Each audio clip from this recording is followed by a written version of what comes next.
How much gas does like a normal T-size tank, the big tanks, hold? The tall T-size tanks are, I think they're 120 pounds. Okay. So you can have I think the way they're rated in the middle-sized model is about 90 pounds, and the short one's usually around 60 pounds. Okay. One more fabrication aspect that we're going to build into the Cotati Speed Shop push truck is a way to utilize our tanks for argon, CO2 mix, and it looks like we're going to use some nitrogen to help propel the needs of the plasma cutter. What we're going to encompass back here is 4 bottles harnessed and mounted down into a plate configuration, and also develop a way to also harness 2 spare tires.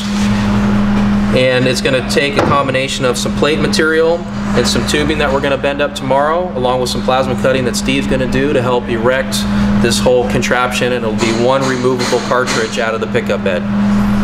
What we're going to do is take some 3/16 plate for the bottom. Actually going to cut out a base, weld the tubing and bend the tubing as needed up here.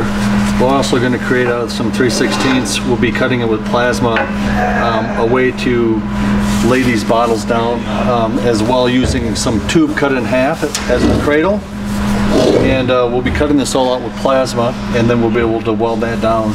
Actually have a cradle on top, cradle on bottom, all being cut out of 3/16 plate. If we make these halves of tubes a little smaller than the actual diameter of the tanks, then when you bolt them down, it'll hold the tanks down. Okay. Now, otherwise, if they're not real tight, they could slide in and out, and we'd have to figure out the way of holding them in. Okay, well then what we'll do is we'll start cutting these plates here, and Zane is going to get, he's hoping to find some tube. So we've got a lot of plasma cutting to do, and then when the pipe comes in, we'll be able to measure the diameter and make sure that we've got that correct diameter on that base plate.